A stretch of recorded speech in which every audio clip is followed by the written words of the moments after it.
look to see if there are plastics or particles in this water. What'd you find? So what we were able to show is that of the 50 bottles that we tested, 30 of them, we were able to identify that there was plastic. The majority of them. The top chart shows particles above 100 microns. How big is that? 100 microns is about the size, the width of a human hair. So it's pretty small.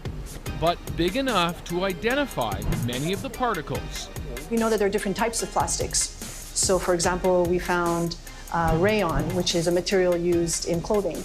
And we found polyethylene, which is a material used for making plastic bottles or caps. Surprisingly, they even found plastic in the glass bottles they tested. This company sells water in both plastic and glass. Exactly.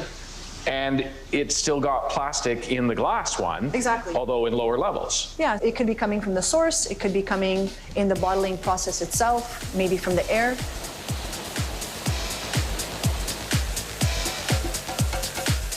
The question of how particles get into bottled water is just one of many mysteries surrounding this story. For instance, the bottom chart shows even tinier particles below 100 microns, and there are many more of them in every bottle. But why? And what are they? Yeah, these super tiny ones, I mean, 2,250 in one bottle, 1,100 in another. Do we know if any of them are plastic? So we were able to show using a very specialized technique that some of these particles are in fact plastic. We don't know how many of them, but we can indeed say now that some of these particles are plastic.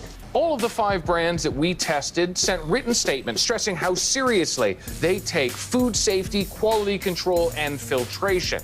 Most of them acknowledge that microplastics are everywhere now and say they want to be part of the solution.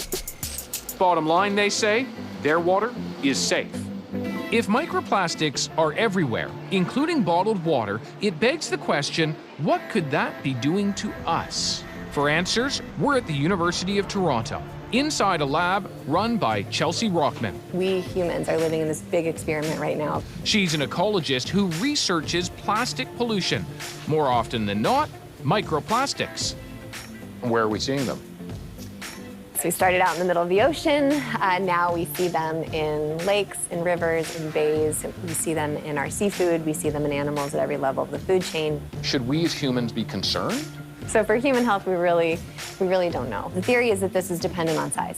If a particle is less than 150 micron, evidence suggests that they might leave our gut and head into different organs, It's getting tougher to tell the difference between a real deal and a real scam. These companies are scammers. Where it feels like big business is against us. A world full of terms and conditions. The debt just keeps on piling on, and it's very dangerous. We got you. We're going to pay them a visit, ask in person. Are you ripping people off?